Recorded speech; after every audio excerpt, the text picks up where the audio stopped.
in the early 2000s where all these cars had tons of horsepower, but just the engine builds themselves aren't to where they are today. So we would do a slow out lap just so things don't overheat, like engine wise. And then you're like on lap two. And many of my wins in time attack were we set the lap and then it blew up on lap two.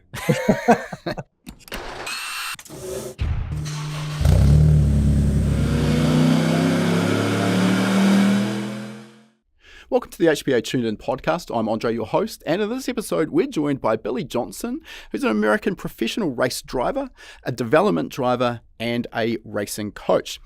Despite his young age, Billy's already had a very long and distinguished career, starting as a lot of racing drivers do with kart racing. He's raced in just about anything and everything, including the 24-hour of Le Mans race for Ford. He's also run a NASCAR Cup Series. He's raced in Time Attack and just about anything in between. He's also worked as a development driver on the Le Mans winning Ford GT race car and street car, along with Ford's Shelby GT350 and GT500. And that's just to name the career highlights.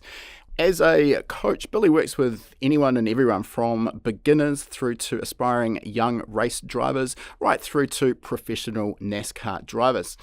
Suffice to say, Billy has seen a lot and done a lot. So we're here to extract as much information from Billy as we can about essentially how to get involved with racing, what your career trajectory should be if you maybe want to become a professional paid racing driver. And obviously, I'll preface that with the chances of making a career like Billy has in the racing industry are, of course, relatively limited. It's a very difficult industry to break into at that level.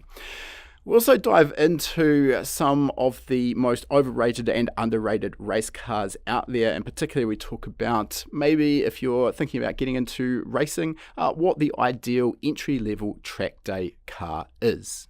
Before we jump into our chat, for those who are new to the Tuned In podcast, High Performance Academy is an online training school. We specialize in teaching people how to build performance engines, how to tune EFI, how to construct wiring harnesses. We also cover topics on fabrication, 3D modeling and CAD, race driver education, and data logging, just to name a few.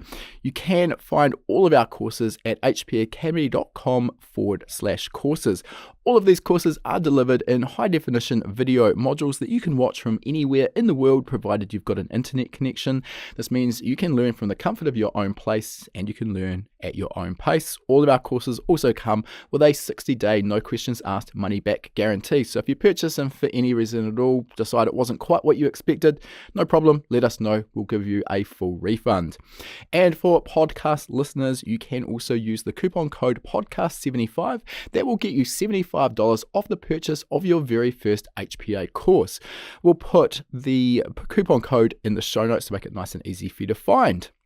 Lastly, if you like free stuff, then I've got a great deal for you. We are constantly partnering with some of the biggest names in the aftermarket performance industry to give away some great prizes. You can always find our latest prize at hpacademy.com/giveaway. It might be an aftermarket ECU or dash. It could be some engine components or engine building tools, or just about anything in between. They are great prizes and we will ship them free of charge to your door if you're the winner. There's no tricks here, no purchase required to get your name into the draw. All right, enough with our introduction. Let's get into our interview now. All right, welcome to the podcast, Billy. Thanks for joining us. And as we always do, let's find out a little bit about your background and specifically how you developed an interest in cars. Yeah, so I've always enjoyed things with motors. It doesn't matter if it was a lawnmower as a kid, a ride-on lawnmower, snowmobiles, dirt bikes. Always just had a passion for everything internal combustion. And yeah, worked my way up the driving ranks from go-karting to eventually racing prototypes, NASCAR, and for Ford in the 24 hours of Le Mans. Okay, that's quite the backstory, and I feel like you've just brushed over that like it's nothing. Obviously, we're going to dive into each of those elements. I'm interested, sort of, at what point did you take your passion for cars and decide that actually racing the cars is what you wanted to do? Because there's not always that particular link. Obviously, a lot of the people we have on this podcast develop a passion for cars, and modified street cars and anything like that will do. It's not always going to go down the path of actually racing. Well, to race professionally, like let's look at any sport, whether it's football, basketball, you name it, rugby, there are far more teams and players that are paid to do those kind of professional ball sports than there are professionals who make a living and a career from driving race cars. So just the numbers are stacked against anybody who's interested to go down that path. And growing up, like I watched Formula One as a kid with my dad, and just really wasn't 100% focused towards Formula One when I was that age. I just wanted to drive and ride anything with a motor. But started riding dirt bikes when I was 5, and then relatively late when I was 13, I got into go karts. And through racing go karts and obviously being a Formula One fan, that became the dream of racing Formula One. But without a lot of financial backing and resources, which is a huge, huge, huge part of motorsports, kind of my career path was interesting and based off of opportunities, not off of financially created opportunities, and was eventually able to make a living doing what I love, racing cars, and then engineering and helping develop them. Yeah, okay, I think let's go back a little bit there. I couldn't agree more. My guess is that maybe 1% of drivers with an aspiration to actually make a living out of this can do so. And it's real easy to watch Formula One from maybe the outside looking in without a huge amount of knowledge and think, well, here we have the 20 most talented drivers in the world. And yes, to a point, these guys obviously are incredibly talented, but it's easy to overlook that the talent is only going to take you so far. And I imagine there are a handful, maybe a couple of dozen, I don't really know, of drivers that have the talent to be in Formula One but never had the financial backing or the opportunity. So it's kind of one of those cases where the stars really have to align and you need the talent, the financial resources, and then to be in the right place at the right time with the opportunity to have a chance at getting to that pinnacle of the sport. Karting as well, obviously, is the way that most of the drivers have sort of made it to Formula One. I want to talk about that, but just before we dive into your start with karting, let's just talk a little bit about your education background as well. Is there anything in your formal qualifications or education background that sort of feeds into what you're doing now? So I got a business degree in college, but like I was racing go karts in grade school, and then I was racing in the Formula BMW series. So they're carbon fiber monocoque wing cars that was a big series back in like the early 2000s in Europe and Germany, and then came over to the U.S. in 2004, and that was the inaugural season of Formula BMW USA. So I was racing in that while going to high school and then into college, and had a business or got a business degree, but had a real big emphasis on engineering early in my life through my good childhood friend's dad was an engineer for an IndyCar team, and he really stressed the importance of having a technical understanding of why cars do what they do, how to good understanding of vehicle dynamics, and you don't have to be an engineer. And he actually told me right when I was in the middle of high school, he's like, if you become an engineer or if you take engineering in school, you'll probably end up as an engineer. If you want to be a race car driver, you need to understand the business of racing, because it's not always about being the best driver, because there's plenty of talented drivers out there, just as you said. So in order to make a career off of driving race cars, you have to understand the business. At the end of the day, racing is a business. So that influence on me was the reason why I went after a business degree rather than engineering. But I've always had a passion for the engineering, especially through his emphasis on it. And that was a key factor to the success of me making a living off of racing, was having a real good understanding of vehicle dynamics, why cars do what they do, how to make them faster. And early in my career and at lower levels of racing, you don't have teams with dedicated engineers, or the ones that aren't that experienced. And the more that you can provide value to the race team, and the faster that I could make cars go and set cars up, that was a competitive advantage for me to make a career off of that, because I brought that to the table as well. And then at higher levels, working with eventually world class level people, Then just the efficiency of the driver to engineer interaction became that much better. Setup changes and development became quicker. The car became more competitive, faster, and then obviously that's a big advantage in motorsports. Okay, 2 points you've just made there that I want to sort of come back and dig into a little bit. You've talked about the business degree, the importance of that, and how motor racing is a business, and I absolutely agree with that. I'm just interested in what are the takeaways from that business degree that you've been able to apply as a professional racing driver that have put you ahead, as you say, of that massive talent pool of drivers who can drive a car fast but maybe don't understand the business of racing. The business of racing there's not one set direction or path, from a driver standpoint or path from how to make it work and put things together. But I'd say just kind of my biggest takeaway from my business degree, putting it into the context of motorsports, is just understanding the variables, understanding not something as simple as return on investment, although that's the fundamental goal, but just realizing that the days of, oh, you're a fast race car driver, here's a bunch of money to put my name on the car, that's gone. That really hasn't been much of a thing in the last 15, 20 years or more. Now it is more business to business deals. It is a lot more individual focus than it is necessarily corporate. I don't want to say corporate goals, because there's, even in big corporations, big companies, NASCAR, sponsorships, which are tens of millions of dollars, it still just comes down to key people and what their objectives are, whether they control the money and they're head of finance or marketing. And it's understanding that dynamic, which is, the more that you can understand that, the better you can put the pieces together to make something happen, because there is no one path that's going to work for every company in every situation.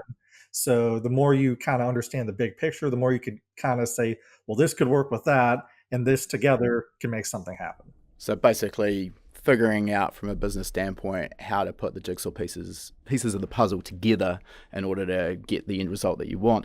I mean, I think as well what I see from the outside is you can have two drivers that are maybe equally talented and equally fast in the car, but one is media savvy and the other is not. And of course, a large scale sponsor wants someone that is going to do a good job of representing their brand.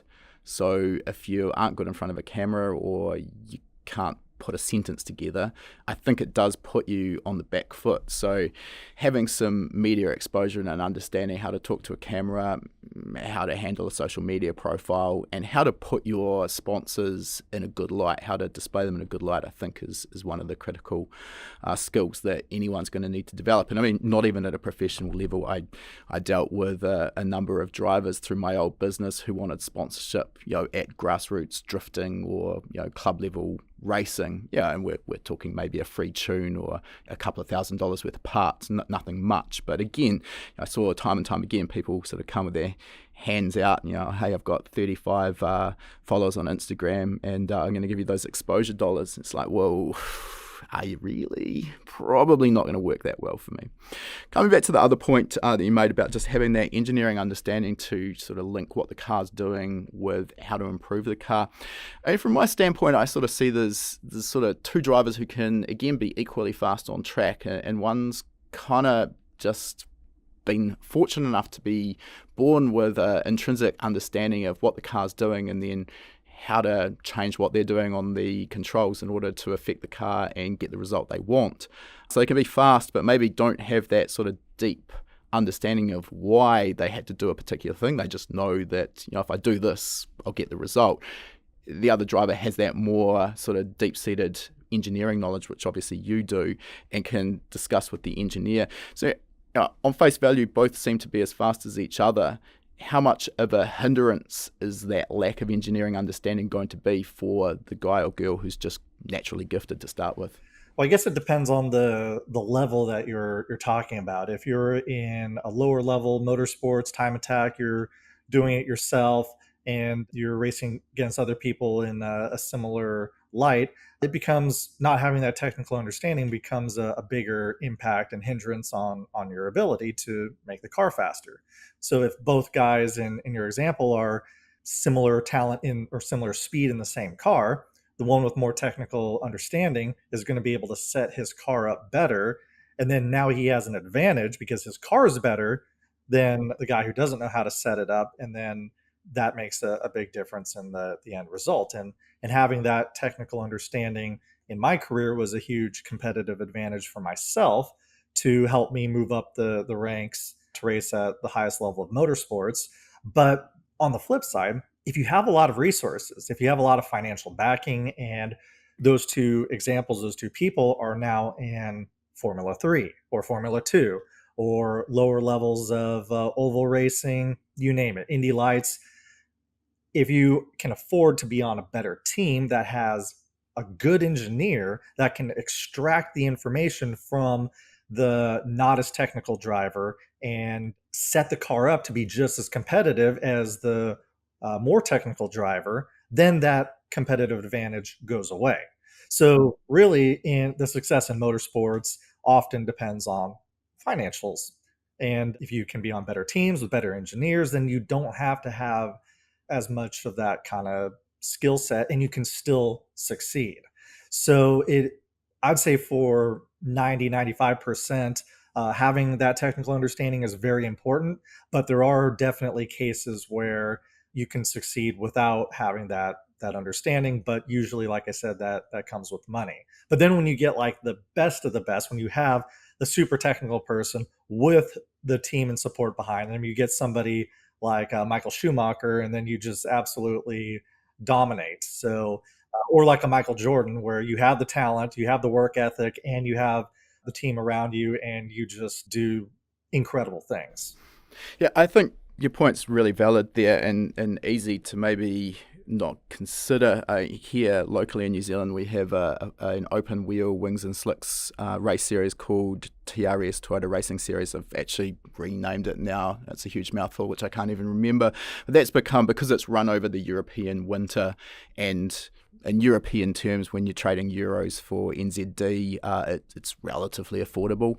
It's become a bit of a feeder series. I think it also gives you super license points as well. So it's actually become a feeder series, and the likes of Lando Norris, Lance Stroll, Brendan Hartley, and more have all made it from that TRS series into Formula One. But the point I was trying to make here is obviously you have a number of teams running these cars, and it's basically you pay your money to the team and they run the car for you for the season. And there are some extremely good teams, and there are some that maybe aren't so good. And to your point there, you consistently see the best team getting the best results on track. And yeah, sure, they're also probably, by definition, they won last year, so they're the more attractive team for the talented drivers with the money to go for. So I don't know which one sort of drives the other. But as you said, you've got that engineering talent in those teams to maybe pick up on the data and what the driver is trying to explain as an issue, and are better able to transform that into setup changes for the next session. All right, let's move on to karting. And, as mentioned, obviously, feeder sort of for most professional drivers that have made it into Formula One. I think it's also seen as a somewhat affordable form of motorsport. For a start, let's deal with why it's become sort of the normal stepping stone into a wings and slicks and then ultimately a Formula One career. So karts are kind of scaled down Formula One cars. The speed for the corner and the proportions are dimensionally fairly similar. So when you're used to going that fast in a kart through a given corner, when you step up into full size tracks and faster Formula cars, it's very familiar. And also the responses of the cars are fairly similar because Formula cars are very stiffly sprung and have downforce, so their reactions are similar. So transitioning from karts into Formula cars is by nature a natural progression. You can get into karts when you're very young, and I think one of the best things about karting is learning racecraft. So you learn that racecraft when you're younger. It becomes more part of your nature and innate, and then you transition that up into cars. Switching over to showroom stock racing, sports car racing, they're heavier cars, smaller tires, softly sprung, relatively speaking. They move around more. That's a bit of a bigger separation. So you're not going to really have that immediate response from a saloon car that you would have from a Formula car or go kart. But the biggest thing, again, that transitions is the racecraft. Let's clarify what you mean by that term racecraft. Give us sort of the big picture of what racecraft encompasses. So, racecraft is the chess game of motorsports. So, it's not just about turning the fastest lap. That's important for qualifying.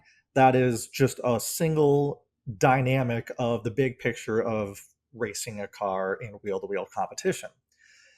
What racecraft is the outsmarting of the other driver, positioning your car to put them at a disadvantage. It's the studying, it's the thinking.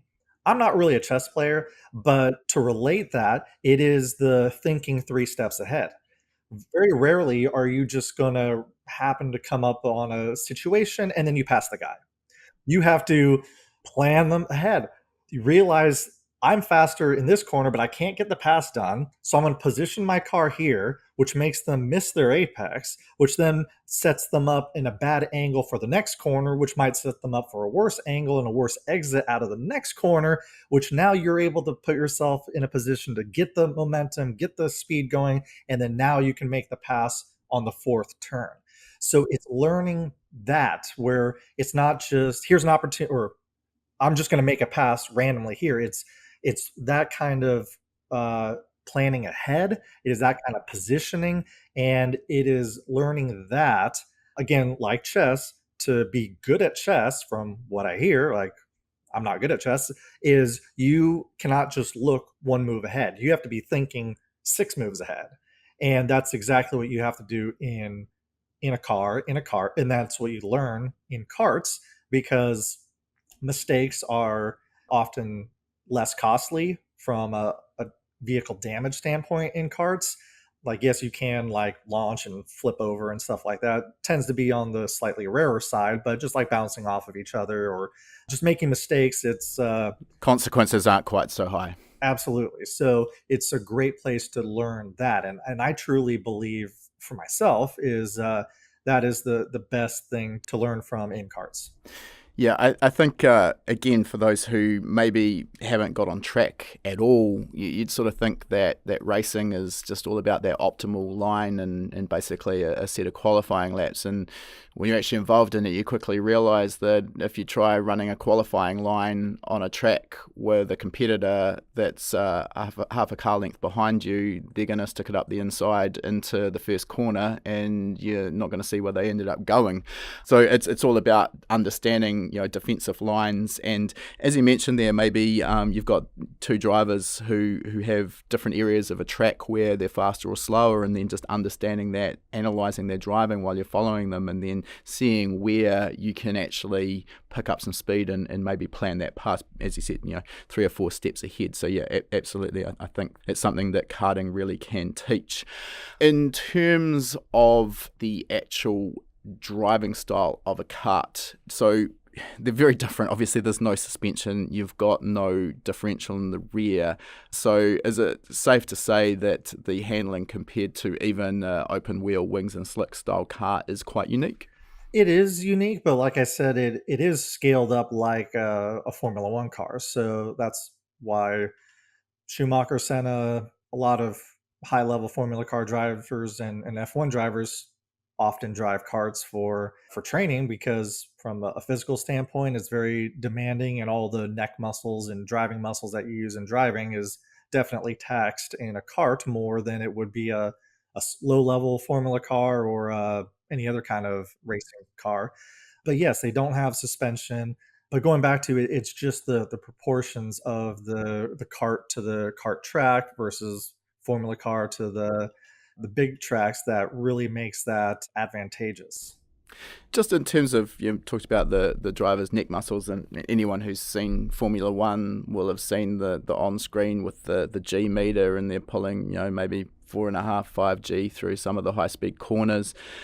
Obviously, with a kart, they don't have the benefit of downforce like a Formula One car, but can you give us some idea of what sort of lateral G-force a well set up kart is capable of providing? I haven't been in a kart in many years, but off the top of my head, I want to say somewhere above 2G sustained, and you can have spikes like upwards of 3. Okay, that's no joke. Like they're no joke. Those tires are really sticky. Those tracks are rubbered in. You have a real low center of gravity, and it's exhausting. Like most people who don't have that experience go to like a rental go-kart thing, whether it's an indoor or outdoor. And when you drive those, like people tend to be pretty sore after that. And those have nowhere near the lateral grip of like a professional kart. So they could definitely have some kind of appreciation or understanding from that. Yeah. All right. Now, I mentioned that karts are seen as cost effective, and I mean, sure, they are absolutely cost effective when we try and compare to any open wheeler, wings and slicks style of racing. But I mean, what is the reality if you want to be competitive in karts in terms of the actual cost of running and maintaining them? It depends. Like when I started in a used cart, and yeah, just kind of had to figure it out because I had no family backing, or I had family support, but no family from a motorsport standpoint to guide us. My father and I, we just figured it out. Like you said, less expensive than winged formula cars, but it can be extremely expensive. Like I remember at the highest level when I was racing on a national series in the States, our motors were $8,000 to $10,000, and like the rebuilds were half of that. And you'd rebuild the top ends after every couple races. Granted, the series have changed, motor specs have changed since then, but I still hear about some of those costs where people can and have spent, and even back when I was started, I remember some people had full on rigs, semi truck, lorries, you call them that, rigs, spending hundreds of thousands of dollars in carts, and it is insane. Like as a younger person, you're learning that what I said most important is racecraft, but it can be inexpensive, but also it can be extremely expensive. And to kind of have the springboarded platform to Formula One, alluding to back to what we were talking about in terms of the business side of things, it's often being at the right place at the right time and who you know. So if you are going to be in the circles where there's Formula One talent scouts around, you're probably going to be spending a lot of money to be at those races in a competitive cart with a competitive engine. And you may be able to spend the money to be there, but if you don't have the relationship with the engine guy, you're going to get like the fifth best engine, and that's not going to be competitive to the other ones that he supplies that are going to people that he has a relationship with and wants to win. So it's like I said, it's much easier to just be a talented football player and see your talent. You're kicking the ball, you're doing whatever, and uh, through that hard work and talent to get picked up and move forward with that than it is in racing. Yeah, I guess the absolute best football boots in the world still really fade into insignificance compared to just probably a set of tires on your kart, correct? Exactly. Like one set of tires is more expensive than a new pair of boots for every game. I mean, like everything, there's levels to this, and of course, probably the majority of people listening to this podcast have absolutely no aspiration to make it to the height of F1. So, at some point, it also comes down to choosing your path. I mean, are you doing it for the fun? In which case, you probably don't have to have that last horsepower out of your engine or a new set of tyres on the kart every time you exit pit lane, or are you trying to get in front of a talent scout and actually make a career out of this? And those are two very different paths with very different sort of price points as well. Well, there's many different forms of motorsport, and really from the emphasis on me to have a business degree to understand the business side of things, it's business and relationships to make that success. And if you want to have your eyes on Formula One, like your family needs to know the heads of each one of those F1 teams to really like honestly that's the more common way to get into Formula 1 is to have contacts at that level. But that's not to say you can't get into any form of motorsports. That's not to say you can't make a living off of racing GT style cars, touring cars, and through that is just meeting people, knowing the teams, and understanding how the racing and those businesses work. And the more you understand that, the more people you know, that's how opportunities come about and things can happen. Definitely. I mean, I think the old story still stands today in that the best way to make a small fortune in motor racing is to start with a large one. And, you know, if you want to get to Formula One, I think that is probably the reality. Have some start by being born to some very wealthy parents, and that's probably going to set you up for a lot of success. Unfortunately, the majority of us don't really have the option to choose who we're born to. All right, let's move on from karts. And another aspect of your career that's near and dear to my heart is time attack racing. And as I understand it, you've had a huge amount of success in time attack in the US, particularly with a specific NSX that we're going to dive deep into. I've seen, particularly with World Time Attack Challenge over in Australia, the sort of popularity and growth of this segment of racing has really sort of come of age, I think, over the last sort of 10 years I've been following it. Obviously got Grid Life over in the US doing a similar sort of thing. What is it from a driver's perspective that makes time attack a unique and interesting form of motor racing? So time attack is near and dear to my heart. I started in 2002, 2003, driving my uncle's 1972 Datsun 510, powered by a turbocharged 13B rotary engine. And driving a car that was decades older than I was, and I was 16 years old, and beating all these modern cars with significantly more horsepower, that got me associated with the FXMD NSX guys. And that was before I started racing Formula cars. So I was still in karts. And yeah, I kind of, you could essentially say, started my car driving career in time attack. And that's helped teach me a lot of different driving skills that's helped me in professional racing. And it's such a fun and neat form of motorsports because the rule book is very open. You can do a lot of creative stuff with aero. You can do a lot of modifications to your car. And of course, there's different classes that have different caps that hopefully help from a budget standpoint, wherever your talent or budget lands, you can go into the sport of time attack, have a bunch of fun, learn how to make the car faster, learn how to drive faster. But you don't really see that level of openness in that many forms of motorsports. And especially over the last like 10 years or so, with GT style racing becoming so homologated, like you can't change a dive plane on your car. Like it either comes with it or doesn't, or you have two options and that's all you can do. And there's some like GT cars where you can't even change anti-roll bars, or you might only have three spring rate choices to play with, and they're all terrible because the cars were designed for other types of, like on the completely other side of the world, for different style of circuit that doesn't really work, let's say in North America. So that's what I like about time attack. It's like, okay, you might have a tire rule. The widest tire you could run is this. This might be your power to weight ratio.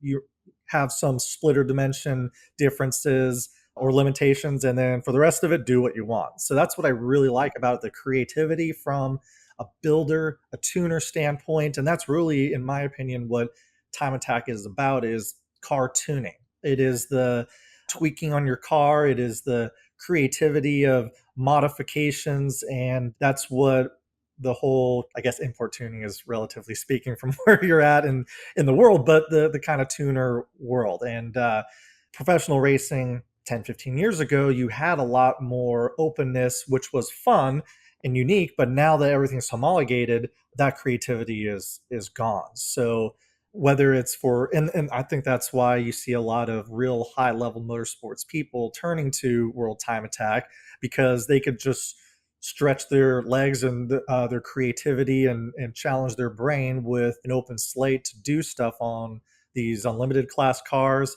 And then from a beginner enthusiast standpoint, the barrier to entry is lower and you're not as restricted of this is a racing class that has only these types of cars and you're just really passionate about the car that you own and you can't do anything with that. In Time Attack, almost no matter what you have, you can campaign it and play with it. So that's what I really like. Yeah, I couldn't agree more on the creativity side of things. I mean, I think from my standpoint, I'm kind of how would you put it, maybe weekend warrior type driver. I really enjoy racing, but I'm definitely not at a professional level. From an engineering standpoint, enjoy the challenge of making power from an engine. Tuning is obviously one of my key skill sets there. And then just developing a car around a particular package and then optimizing, I find that really satisfying.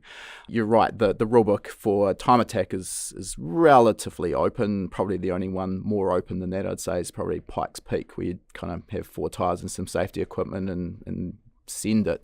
Obviously, there's different classes in Time Attack, as you mentioned there. And we sort of look at some of the upper echelons of Time Attack. One of the things I sort of see as a potential concern is we can get a driver who maybe has a decent budget behind them and maybe not a huge amount of actual experience in developing an unlimited class car or open class car with maybe 1,000 horsepower, which kind of seems to be the minimum now, plus a huge amount of aerodynamic downforce that's allowing them to corner at huge speeds. And maybe they haven't quite developed the skill set on track to handle that sort of a platform, but they're allowed to. Do you see that being a potential concern? Now, granted, a lot of the teams that are actually in this to win it are going to be hiring a professional driver such as yourself and putting them in the seat so they're getting the most out of the car. But yeah, to my point, that's not always the case. So I'm interested in your sort of take on that. There is a potential for disaster in that formula of very high horsepower, very high capabilities in the hands of less experience. But I don't know. I hate to be the kind of person or say from a standpoint of because there's that potential, we should eliminate it now. No, like for yourself, for example, your passion is the engine tuning, it is the chassis tuning, but you do like to drive. Like you're not the fastest professional driver in the world, but if you create a fast vehicle and you want to campaign it because it's yours, okay, it might win or be more competitive with a professional driver behind the wheel. But if you're enjoying driving your creation and being whatever that competitive level is, and if you're happy with, wow, you know what, I'm running fourth or fifth, but on this weekend, I got a third place. I got a trophy. Like, and if that's rewarding for you, I don't see anything wrong with it at all. And because Time Attack is that openness of a rule book and creativity where, and you do see that in professional racing. There might be gentlemen drivers who would be just outright happy with a top 5 finish. Or if they happen to get a third place finish and a trophy, they're over the moon. It's like they've won Le Mans. So I don't really, while that potential risk is there, I don't think we should limit people's enjoyment or association in the sport. It should grow and be as popular as anybody or as many people who want to partake in it. Yeah, no, totally fair point. I mean, I guess ultimately there's a risk involved at every level with every driver, and I mean that's something that you should understand and accept if you're preparing to exit pit lane for the first time, no matter what you're driving. I totally agree with the fact that it's personal satisfaction, and you're right, I could put a pro driver in my car, probably go a second a lap if not faster, but that's also fine. I enjoy driving the car, and if I can get a podium or top 5, I'm going to be pretty stoked with myself. And I mean, at least on this side of the world, your sort of prize money for a win in just about any class is kind of probably a battery voucher or maybe a little plastic trophy. If you're lucky, maybe a check that might almost pay for your tyres and fuel for the weekend. So we're not doing it for that glory. It's the satisfaction, maybe the bragging rights, but really that's about the extent of it. Now, just sort of getting your perspective here from driving an incredibly fast car in a time attack style event, I don't quite know how the rules differ in terms of tread tyre compounds. World Time Attack, which is where I have my main level of experience, they have just recently, as of last year, changed the rule on the control tyre. Prior to that, they were forced to run a very soft Yokohama DOT approved tyre. And basically, the fastest cars with the most downforce would have to kind of ease out of the pits, crawl around on their outlap, trying to not put too much energy into the tyre, and then sort of get up it coming onto the front straight down Sydney's Eastern Creek, and probably around 2/3 to 3/4 of the way around their one flying lap, the tyres would start to well and truly go away. And then, of course, we saw a number of situations where tyres would actually delaminate on or just after the flying lap. So you had one lap to get the job done. You couldn't go back to back with 2-3 laps. And I mean, for me as a gentleman driver, I find I can't come out of the pits, get on it straight away and put in my absolute best time. I kind of need to build up on that. How much of a challenge is that for a professional like you? Can you just turn it on and get the job done, go put the car back away? Or would there be a benefit in being able to do, multiple flying laps in a session? Obviously, there's always a benefit to doing more laps, especially at lower levels. But at a certain point of professional racing, you are expected to turn it on and be at that speed. And when I was racing the 4 GTs in the World Endurance Championship, I was at a bunch of tracks I've never been to before, and the expectation is by lap 2 you're on pace. So my experience in time attack, and I'd say more so back then, a little bit from a tire wear standpoint, but more so from a reliability standpoint in the early 2000s, where all these cars had tons of horsepower, but the ECU technology, the engineering into the engine builds themselves aren't to where they are today. Like billet blocks wasn't even like a possible consideration, and many of the blocks that we were using are nowhere near as good as how strong some of the factory blocks are today. So we would do a slow out lap just so things don't overheat, like engine wise, and then you're like 300-degree air intake temperatures, 300-degree oil, like 250 F. These are all F. Of course. I'd hope so. Things blowing up on lap 2. And many of my wins in time attack were we set the lap and then it blew up on lap 2.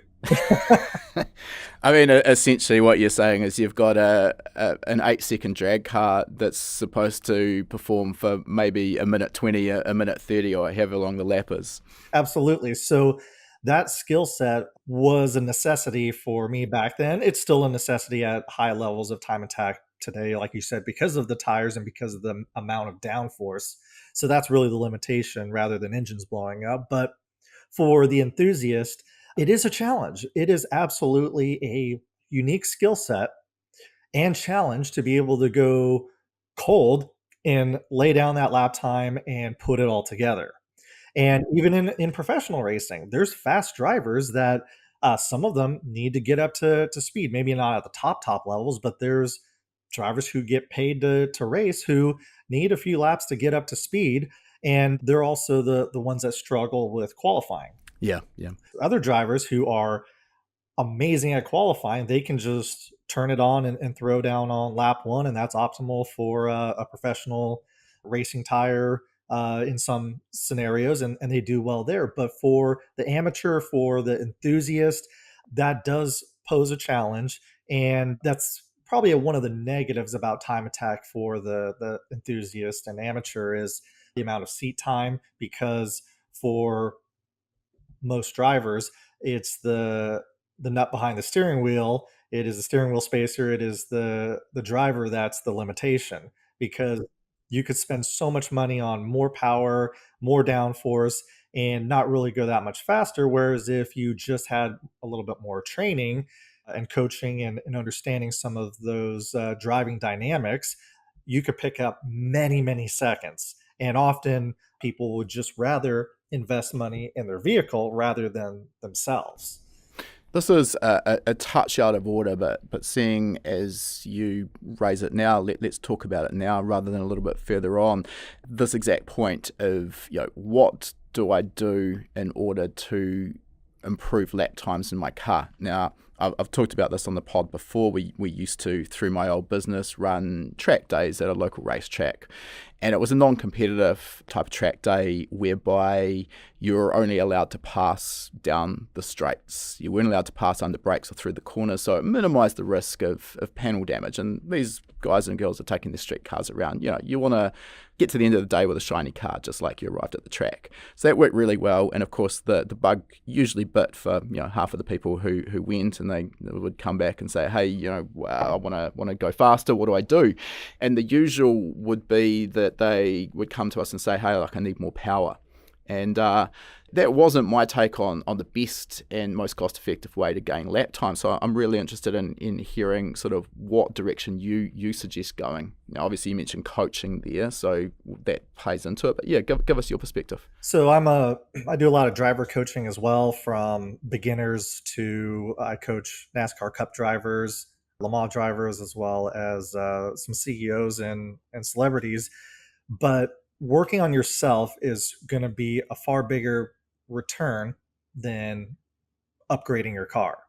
So, and especially even like higher level, fairly experienced drivers, they just need higher levels of coaching, but they will still improve more than improvements to the car. So I personally like to focus on the driver before really starting to, like, if you have a limitation, if your car with a professional, or the capabilities of your car will burn up the brakes when driven at 10/10, you got to upgrade the brakes. Like, that's going to be an important thing.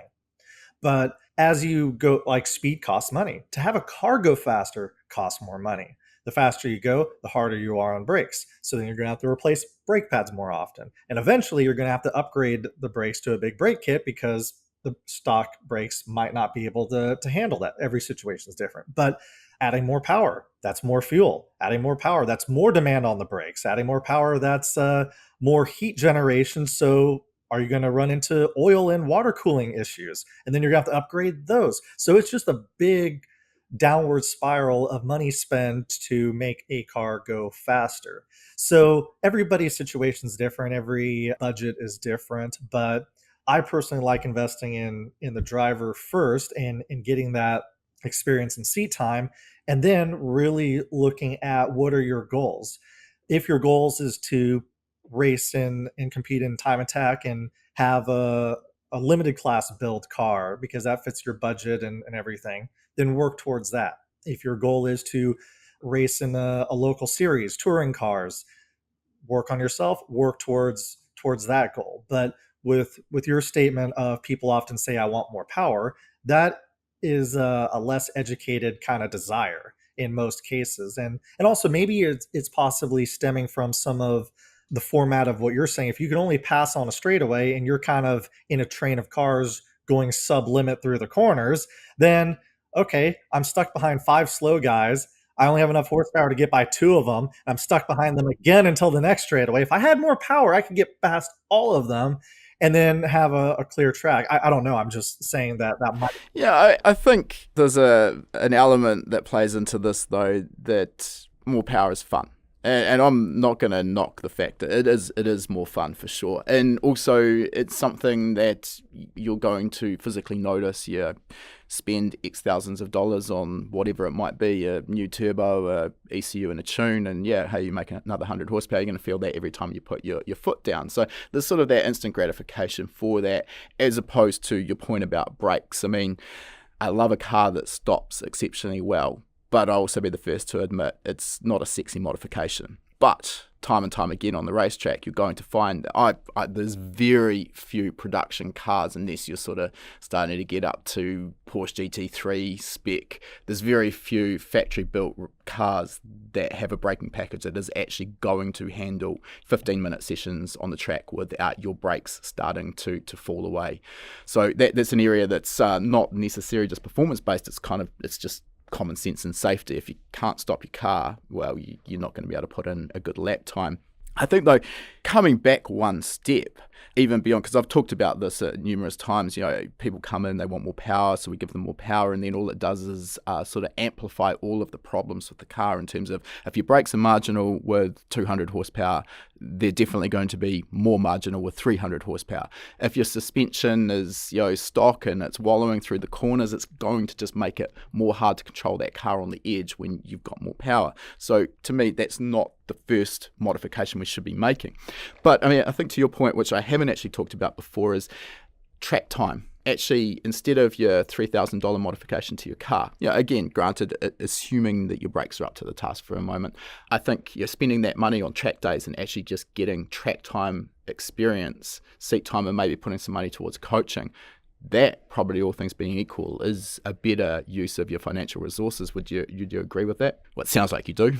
Yeah, absolutely. But like if you're into roll racing, drag racing, where power absolutely does matter, and vehicle dynamics and handling, well, of course there is car setup, important stuff for drag racing.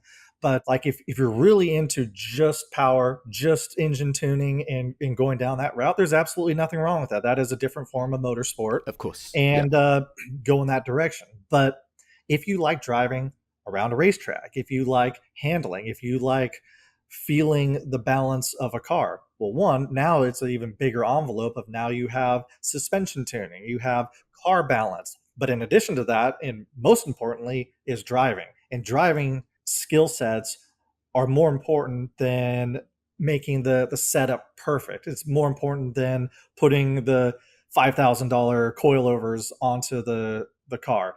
Putting that kind of money into, number one, like you said, seat time, and then number two, instruction.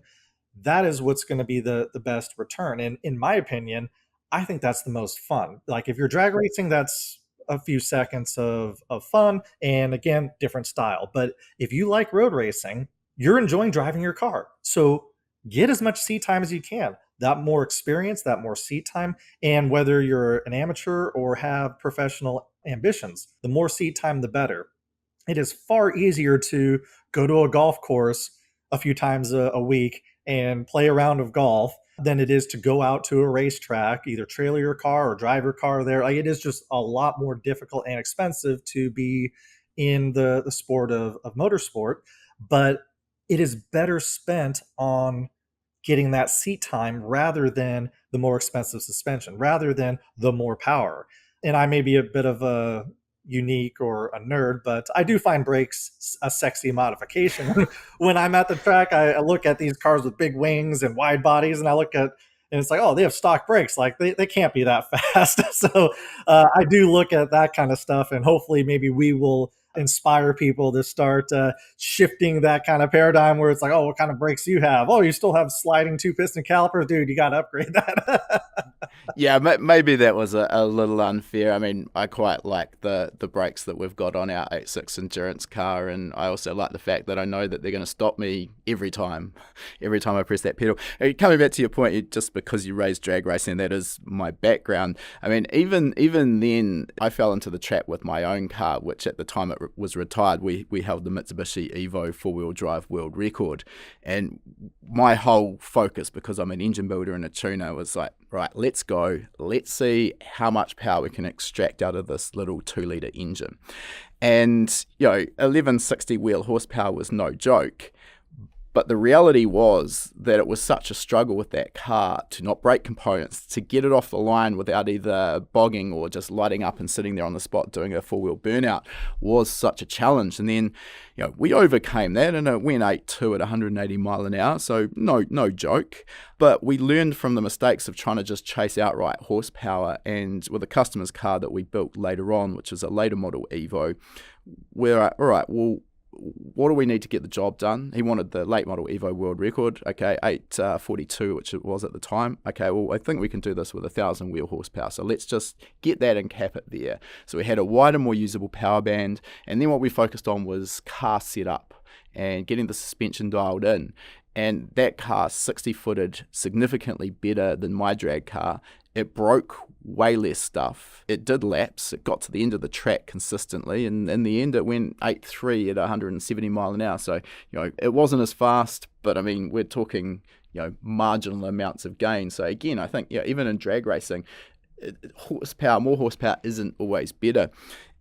And then I got to a point as well about seat time, as you mentioned there, and I kind of got sick of spending more and more money on my car to spend less and less time in the driver's seat. So switched to road racing, which now I'm very passionate about. All right, let's move on, and I want to talk a little bit about the NSX that you were driving. And again, I sort of had to do a little bit of research on this because it's probably kind of borderline a bit before my time, but as I understand, this was sort of racing time attack in the US around the time of the Sierra Evo, which is a very, very well-known Evo time attack car. As I understand, it still holds some lap records as well. Yeah, we still have records at various tracks around the country that still stand 15 plus years later. That's impressive. So, yeah, our performance was really incredible. And we were, like Sierra, they were a Formula car racing team. And David Empringham, who's my friend, we raced in the 24 hours of Daytona together. Love the guy. And it was just real fun and that was so fun. Like, you had Tanner Faust back there. You had, he was a big drifter in the US, stunt driver in a bunch of movies, and now he does stuff with McLaren. And then you have Tyler McQuarrie, you had, who also has done professional drifting. And it was just a real fun time back in the early 2000s, which I would say was kind of the heyday of US time attack. And I can't remember the timing. Like, time attack was, I think, the biggest in Japan. Then it transitioned to the US. I don't know how Australian time attack timing wise kind of ramped up at the same time, but as US time attack started to fall down, that's where, from what I can recall, where world time attack really started to explode. And that's when we were kind of closing out with the FXMD time attack NSX, and Sierra was racing, and Life Motorsports was coming into it, and Sierra went over down to Australia. Unfortunately, we never did, but like, again, bunch of respect for Sierra, bunch of respect for Dave Empringham, but we tend to beat them more than not on many different race tracks. Just the platform of the NSX is really good. It's an all aluminum chassis, low center of gravity, small frontal area. It's a supercar versus a Econobox. Like, not to take away from the Evo, but well, it is, yeah. Well, when it was a family four-door sedan shopping car that ended up getting a four-wheel drive drivetrain and a turbocharged four-cylinder engine to go rallying. And I mean, we're very lucky that they did that. For sure, and I love those cars. I've done competitions in Evos. They're some of my favorite all-wheel drive. I like them a lot more than STIs. But yeah, just the fundamentals of the NSX had superior advantages over the Evo. All right, well, let's talk about some of those. You mentioned all aluminium chassis, low frontal area, so less drag. Obviously, it's mid-engined. Anything else that sort of feeds into this? Double wishbone suspension, am I correct? Its double wishbone suspension was decades ahead of its time. Like, some of the most unique suspension arms right now are from the U.S. company Zinger, where they have the organic generative design style. Exactly. The chassis is like that. The arms are like that. When you look at an NSX control arm, I'd say it's arguably as good, if not better looking, than the control arms on the generative ones on the Zinger. And this is probably a couple of decades before the term generative design had even been coined, correct? Absolutely. And the NSX was designed in the late 80s. So, like, computer aided design, CAD design, computer force testing different forces on stuff was very primitive back then. And Honda made such beautiful control arms, upper and lower, forged aluminum, front and rear. And still, if you look at a Pagani, if you look at any kind of hypercar, let alone a sports car or supercar like McLaren or Ferrari, their arms don't look anywhere near as beautiful as that first generation accurate NSX.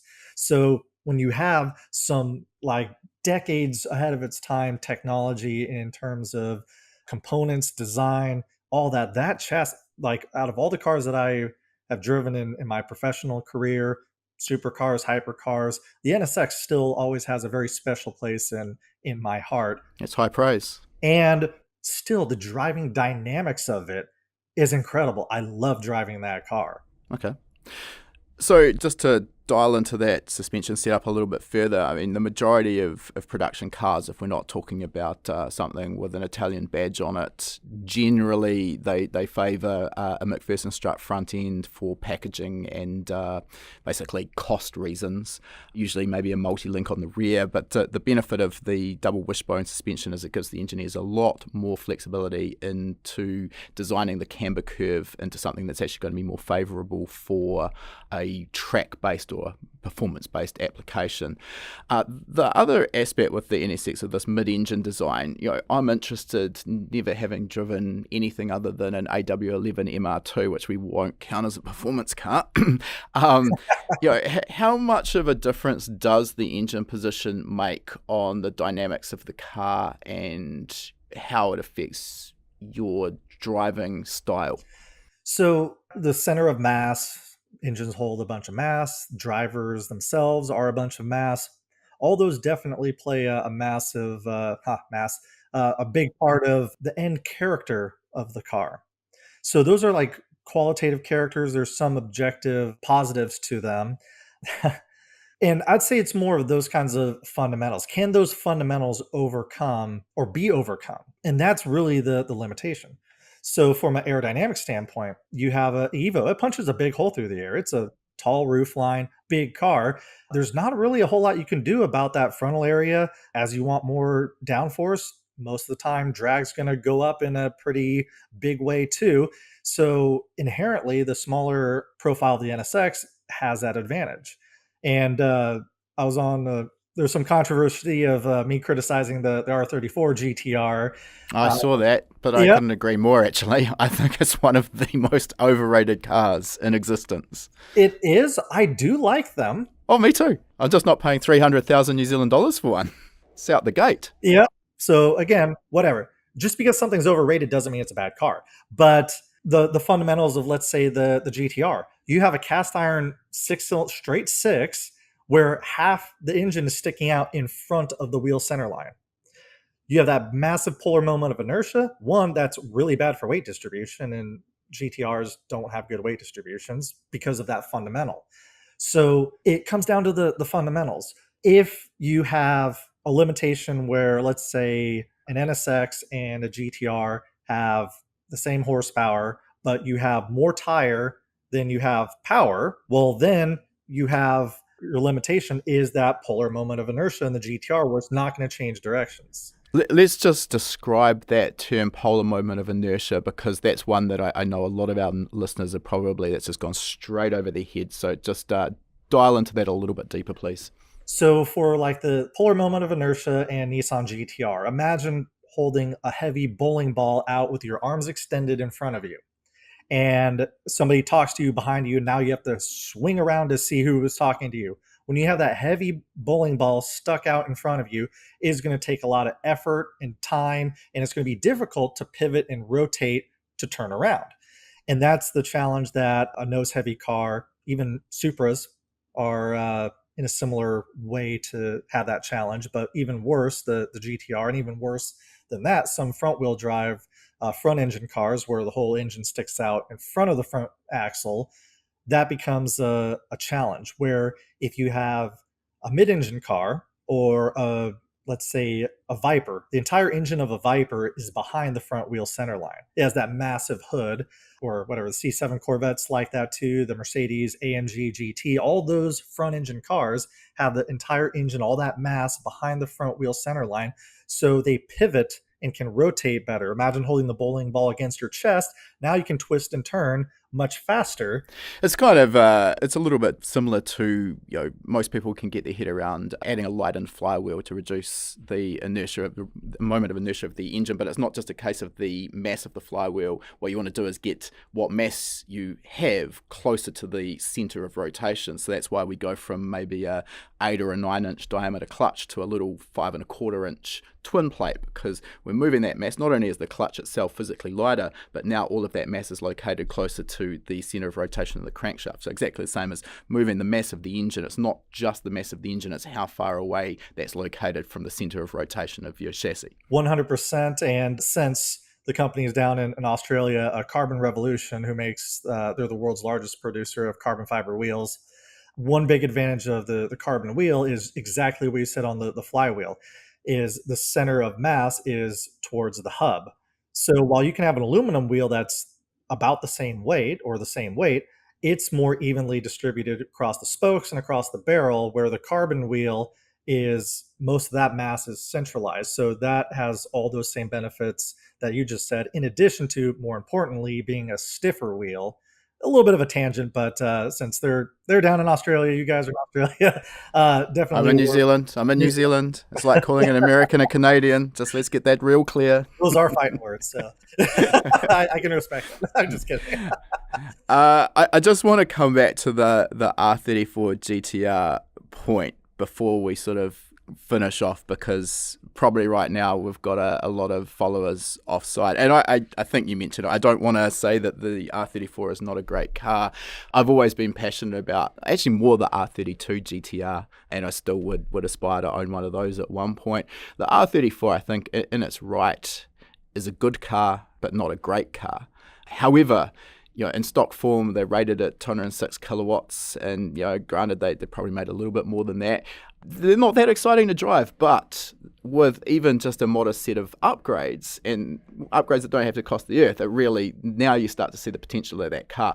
Where I kind of think they went, out the gate with pricing on these is when, Fast and the Furious made them a bit of a cult car, and now we've got the people that grew up, like myself, with the Fast and the Furious franchise, and people get to later life, now we've got a little bit more money, and like, hey, I really want one of those cars that I saw back in that movie. And then it's just sort of bid up the prices, and then of course COVID made things even worse. And just now, when here in New Zealand, for a good one that's tidy, maybe some tasteful modifications, you are probably in that 300,000 NZD realm. And I'm just like, at that price point, I'm sorry, it just doesn't make sense for me.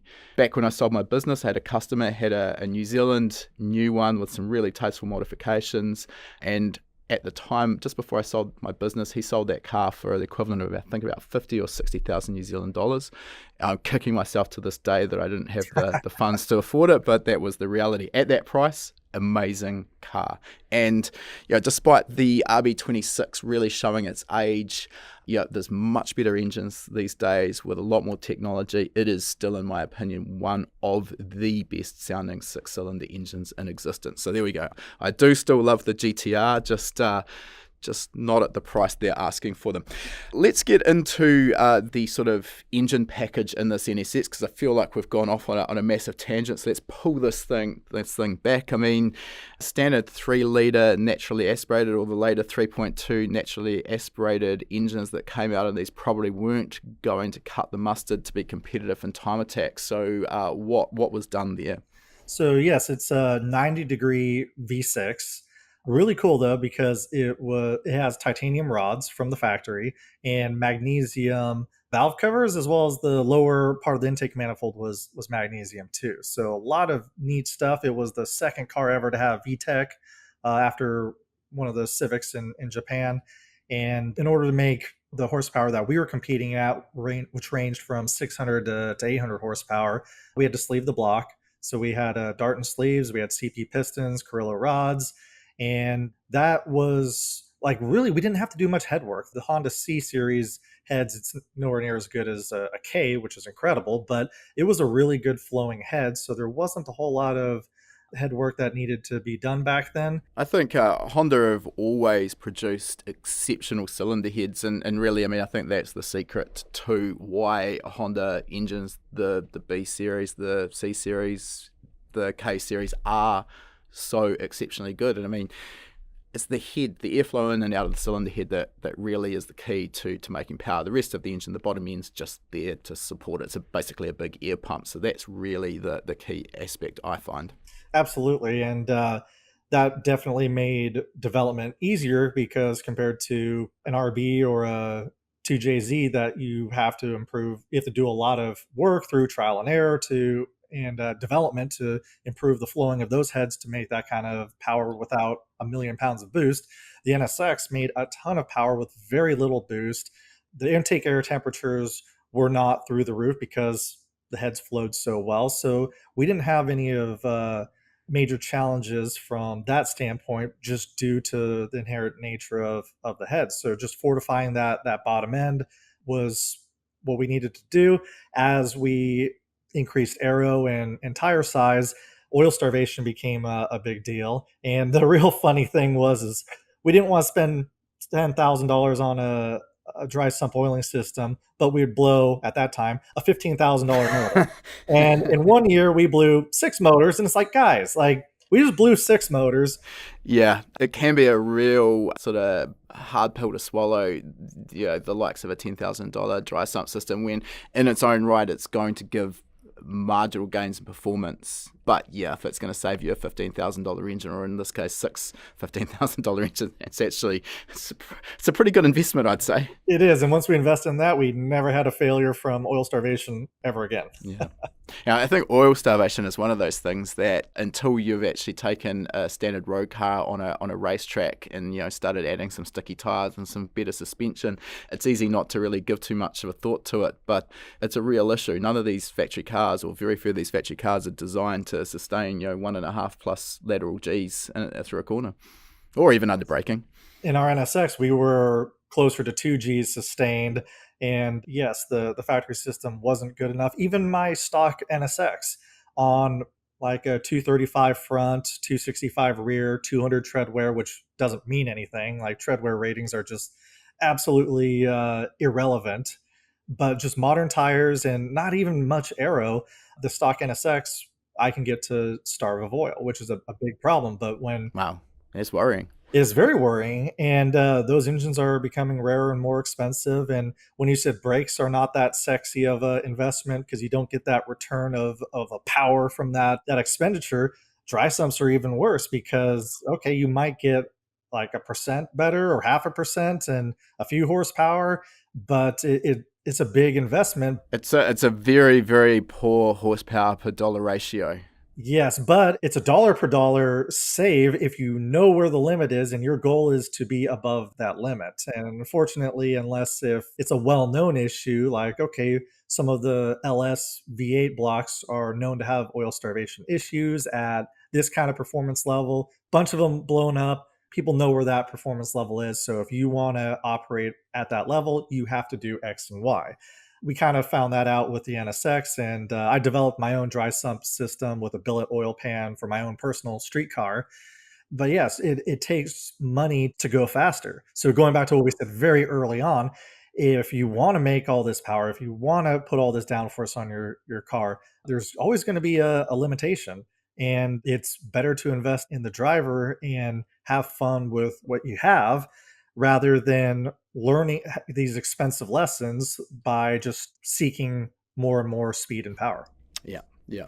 I just wanted to take a moment out of our interview with Billy to talk about a course that's going to be perfect if you're enjoying this interview so far, and that is our Race Driving Fundamentals course, which is normally valued at $99. You can use the coupon code Billy50, that's Billy50, and that'll get you $50 off the purchase price, bringing it down to just $49.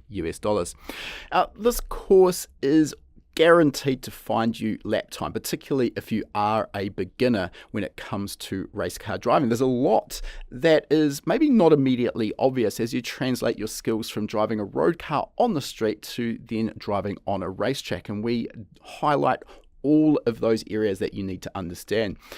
We start by talking about the traction circle, understanding the amount of grip that is available from the tyres and understanding how that changes as we go into a braking situation, and then transfer that into lateral load as we move through the corner, and then finally on the corner exit as we're releasing the steering and starting to apply the throttle. We talk about weight transfer, understeer and oversteer, brake application, and how you should be applying the brake. This then leads nicely into the topic of trail braking, which is a very powerful way of adjusting the car's handling balance and how it will turn into a corner. We talk about heel and toe downshifting, which is a very important skill if you're running a car with a manual transmission. We talk about ABS versus conventional braking systems and how to get the most out of your brakes. This also includes a discussion on brake bias. We then dive deep into the phases of cornering and what you need to understand about each of those. This includes turn into the apex, mid-corner and corner exit. A very subtle but really important aspect with driving your car on the racetrack is looking in the correct place. And we continually see that beginner or novice drivers will look essentially just in front of the car. It's very important to lift your vision so you're looking much further ahead. This will allow you to position the car properly, see things that are happening ahead, and prepare yourself for what is to come. We also discuss the correct driving line and how you may need to adjust this driving line depending on priority of certain corners on your racetrack. We also cover defensive driving lines and wet versus dry lines. We also talk about some of the ways you can improve your driving, from onboard video through to visualization and even track walks and simulations. We also discuss data analysis. Now, it's also really important to be comfortable and correctly seated in the car, and this comes down to the ergonomics of your cockpit layout, and we talk about what you should be considering there. This, as I mentioned, is guaranteed to find you lap time. So if you're interested in taking this course, you can use that coupon code Billy50 that'll get you $50 off the purchase of the course, bringing it down to just $49 US. You are still able to use our payment plan at checkout to break that down into as many as 8 individual weekly payments. Even using the coupon code, you are still protected with our 60-day, no questions asked money back guarantee. So if you purchase and for any reason at all decide that the course just isn't quite what you expected, no problem, let us know and we'll give you a full refund of the purchase price. We'll put the coupon code in the show notes. Now let's get back to our chat with Billy. Now, I could be completely off track here. I'm simply assuming, and I'm assuming this based on the exponential sort of rate of development I've seen at World Time Attack Challenge of aero downforce, that if you were racing this car 15 years ago, its aero package probably wasn't as developed as the likes of what we're seeing now. Is that fair, or was this maybe ahead of its time? It was definitely ahead of its time. Like, just from one, the whole floor of an NSX is very, very flat. So with very little work, adding a couple more panels, you'd have a pretty darn good flat bottom on the car. And we didn't have silly diffuser angles that stalled out and looked cool but didn't do anything. Like, we had a lot of consultation from, like, even world-class people that guided some of the decisions on the car. And yeah, we did a lot of stuff with front diffusers, rear diffusers, the wing, and then just having an aerodynamic silhouette to begin with didn't create challenges to overcome. Like you're saying, the Evo being a big car, the GT-R being a big car, and having a lot of drag stock, we had a real good platform, or the NSX is inherently a good platform on so many different levels that matter in terms of outright performance. Yeah, that makes a lot of sense. I'm just interested, not having had too much to do with the NSX itself, with that mid-engined package, does that kind of compromise what you can do with a rear diffuser, or are you sort of, is a diffuser really more rearward of that axle line, so it doesn't really impact on it at all? It's not that far from the rear center line. So the NSX has big overhang in the back. So there's a long distance from the center of the rear tire to the rear bumper. So that's a lot of volume for the diffuser that we weren't sacrificed on compared to like a Corvette, a C6 or C7 Corvette. It's not much room from the rear tire to the rear bumper, or like a McLaren or some Ferraris that would have a relatively smaller diffuser. So since the NSX had a long back end, that just naturally created the room for a long diffuser to be very effective. So again, the inherent NSX was a pretty darn good platform for time attack. Yeah, okay. Sounds almost ideal. In terms of driver aids, I'm not too sure how much or how little you had on that particular NSX, but obviously as time's gone on, we've seen more and more driver aids coming into all forms of motorsport, but World Time Attack or Time Attack in general. I'm talking here about maybe it's not necessarily a driver aid, but it certainly simplifies downshifting, so paddle shifted transmissions, or even a manually shifted sequential that has an auto blip using drive-by-wire throttle. So, again, taking away from the driver's need to manually rev match on a downshift. Then we've got traction control, ABS. I'm interested, every time we post up about any of these driver aids, we inevitably end up getting smashed with a whole bunch of pretty negative comments about how it takes away from the driver skill. And hey, I mean, I'm not arguing that maybe it doesn't, but I'm interested from a professional standpoint. What's your take on driver aids? Do you sort of jump in the car and turn them all off? Are they useful? Somewhere in between? Yeah, complicated question, variable answer. So for the NSX, we had zero driver aids. We had no ABS. Heck, we had a stock synchronized H pattern transmission beating sequential transmission cars. So if we just put a sequential on there, we would have gained That's a couple of seconds a lap, probably. absolutely, and especially with the gear ratios of the NSX are very, very limited of bad and worse. Being able to have a tighter gear stack for some of the corners would have also made a huge difference. But to answer your question on driver's aids, it really depends. Like, what's your goal? Is your goal outright to go the fastest? Is your goal to really be the hardcore driver, the manual shifting driver? And what I really laugh at often is the people who beat their chest of being the manual transmission preservation society and all this kind of stuff. And it's like, we need manuals.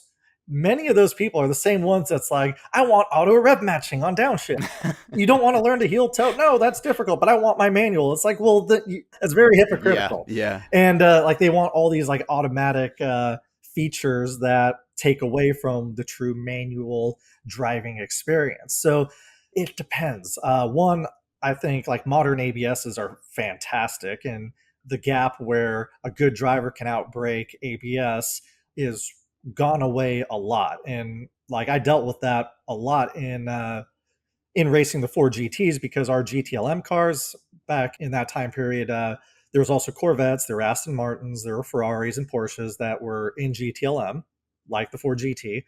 We didn't have ABS. And then the GT3 spec cars, which is a global classification and now the standard because there's no more GTLM. Those are designed for a lot of pro-am racing with amateur drivers. So they had traction control, they had ABS, and that essentially lower classed GT3 car would give us a lot of headaches under brake zones because you could have a wealthy dentist dive bomb you on the ABS. And yes, it definitely really closes that gap up. Again, especially modern motorsports ABSs, where a decade or two ago, even like good motorsports ABSs could have been outdriven by a good driver in a proper twin master cylinder racing pedal box setup in a car. So ABS for a lot of cases, I like that. I'm supportive of that, especially for like amateur drivers, because like to do it right, to not have ABS, you really need to have two master cylinders. You need to have an adjustable brake bias bar, and you need to dial that in, which the people who are doing this kind of stuff are often the ones that are 6 to 10 seconds off the pace, and they need to work on their driving more than they need to worry about taking ABS out of their car. So I like ABS, and also it's way more expensive in many cases to get rid of the brake booster, to put in. Yeah, that's a lot of work. It is. Yeah, we've literally just gone through this procedure with our 8.6 endurance car, and the Bosch Motorsport ABS installation quickly blew out into a full pedal box, and then there's the mounting of the pedal box, and anyway, I digress. It's an expensive process for sure, but with some advantages. I mean, I always hear the sort of the battle cry of the keyboard warriors, like, oh, a good driver can outbrake ABS. And I mean, I think you've kind of just sort of alluded to that. I mean, maybe back in the day, yes. Maybe with the current Bosch Motorsport ABS unit, a true professional driver might be able to match it. Maybe it might be able to outbrake it. I kind of doubt it, knowing what I know about it. But it's more a case of, but can that driver outbrake it every corner for a 12-hour or 24-hour race? And I mean, I'm going to put money on absolutely not. Agreed. And again, at a certain level, you have to perform at that level. But if you put two pros in, like, let's say our Ford GT, GTLM Le Mans car, and one car had ABS, I would also put money on that ABS-driven car, just the repeatability and the optimization under like every scenario that they would have an advantage over, like, you name it, put whatever F1 driver in there will not be able to equal it. So yes, ABS, and again, most people when they remove ABS, they just pull the system out and might put a knob inline brake pressure adjuster, which are in many cases just horrible. So don't like any of that. Stick with ABS. We had like three different forms of traction control in the Ford GT, and traction control, it depends. Like it really depends on what you're trying to do. Like we had our engineers looking at wheel slip telemetry while we're driving to tell us adjust these settings to prolong the tire life and reduce tire degradation while we're driving the car. So that's an easy part to miss there. It's not just about, not losing the car because of wheel spin. It's also about preservation of the tire life. And, every time you're getting wheel spin, or for that matter, if you're locking up if you're non-ABS, that's just taking a little bit more energy out of the tire, correct? Definitely. And those systems do optimize things better than in what most cases a driver can do.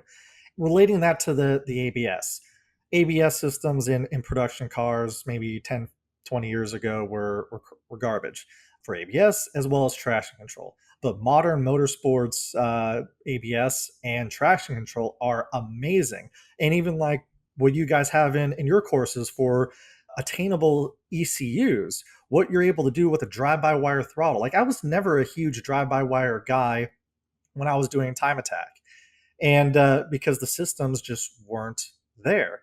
But through my development on road cars like the production street car Shelby GT350, GT500, 4GT, and then now working with Gunther Works on their new Porsche Turbo, I love drive by wire. What you're able to do with the throttle response by snapping the throttle blade open under part throttle to spool those turbos to get that response, to have the torque demand go off of that input and desire from what the driver wants to it, priming all those systems. You can't equal that.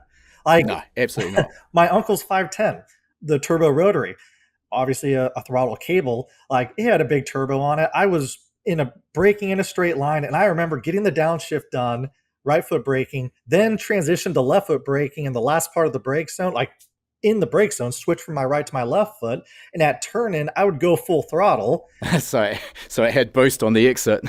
By the time I got to the apex, the turbo spooled up, and I was getting the good exits. So it was definitely a challenge. But now with That's a driving style.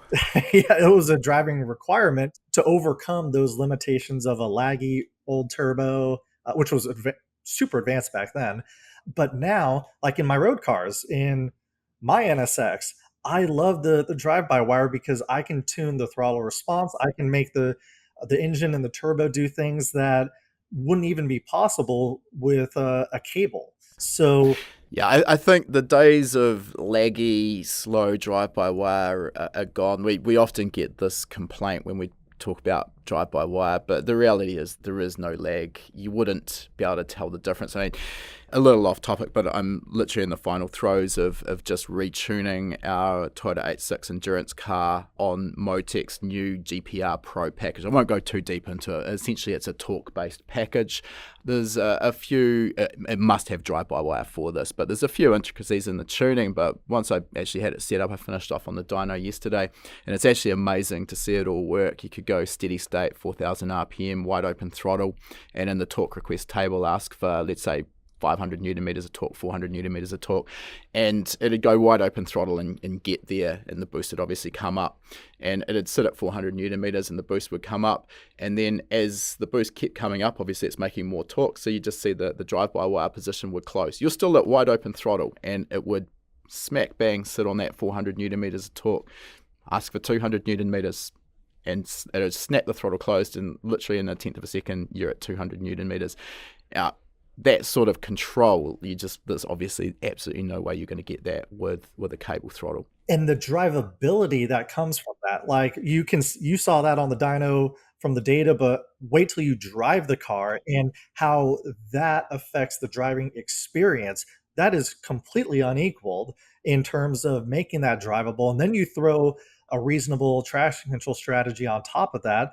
And like let's say the GT500 Shelby, the new Mustang, that road car that I worked on the development of, The traction control system on that car, even experienced drivers would not know that the traction control's on because it engages after the car's sideways to the point where you're now going too slow. Like you won't spin it out, but if you're trying to go fast, it will intervene in ways that prevent you from going slow. And if you want to have fun and slide it around a little bit, it's not going to kick in like what I remember, like a 90s Mercedes, where if there's like a millimeter of tire spin, it shuts down everything for like 5 seconds. And it's like, what Might as well happened? And turn the ignition off, right? Yeah. exactly. And that drove me insane. I hated it. Oh, which is actually also dangerous on a track, particularly if you've got someone, right on your rear bumper and you get a little out of shape and you've got a traction control strategy that literally just turns the ignition off. Well,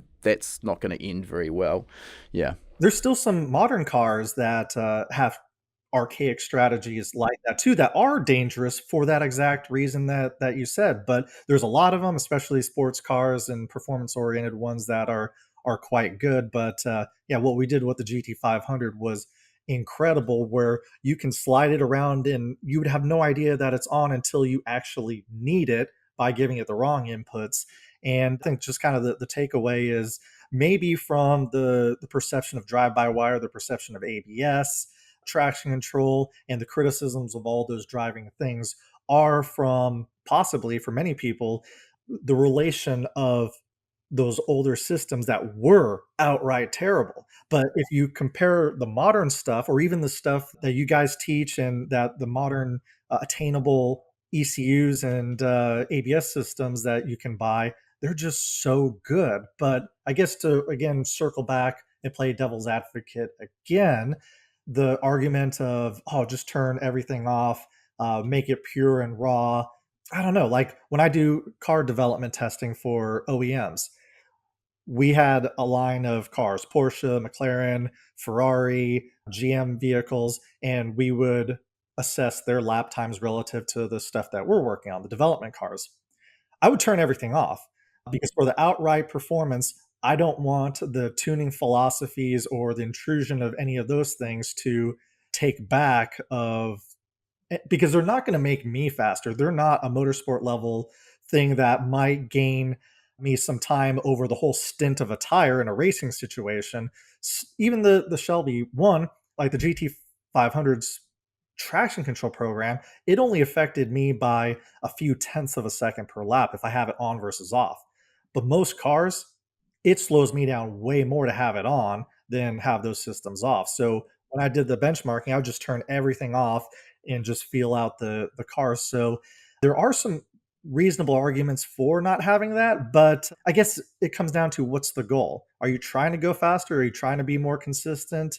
Or do you just want to purely enjoy the experience of driving? And that's probably the fundamental question that should be asked. Ultimately, I think there's a bit of, it depends. It's personal preference here. And I mean, I'm not here to knock someone who wants a fully analog experience. I mean, for me, I'm a bit of a technology nerd, so I like experimenting with these features and functions and seeing how well they work and what I can achieve with them.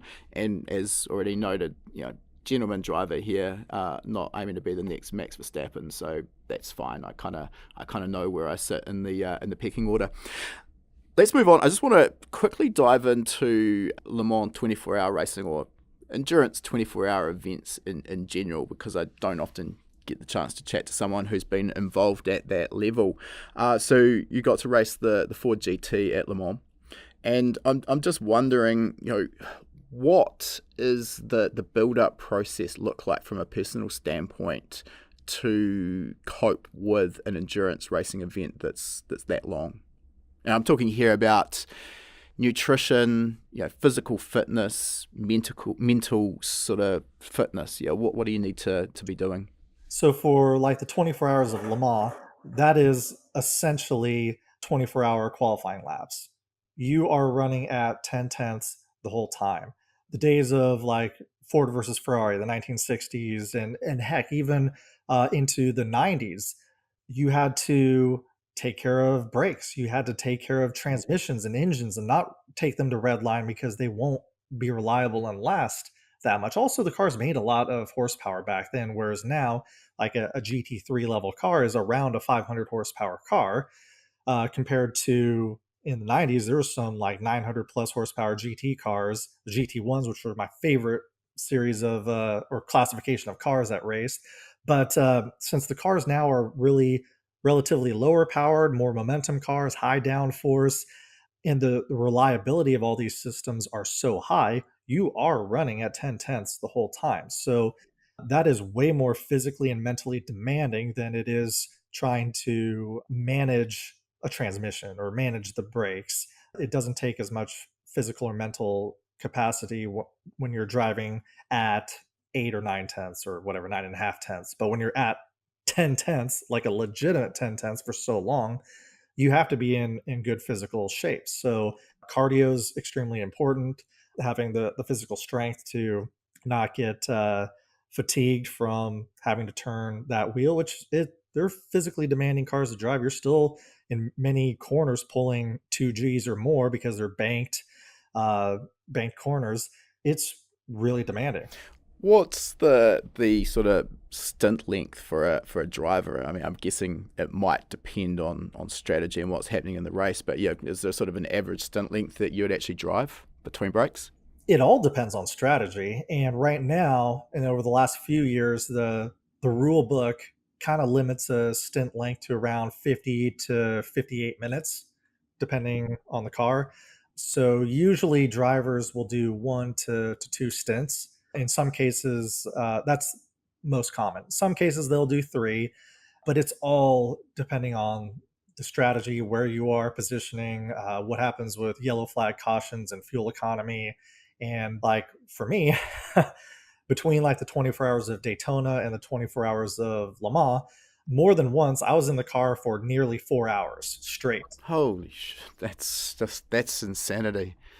Wow. And the worst one was Daytona because like during hour 2, I'm like, I have to pee really bad.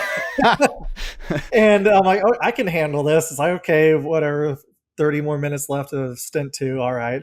And then something happens and they're like, we need to do another stint. I'm like, oh my gosh, like I have to pee. And then the 3 hours over and I'm dying.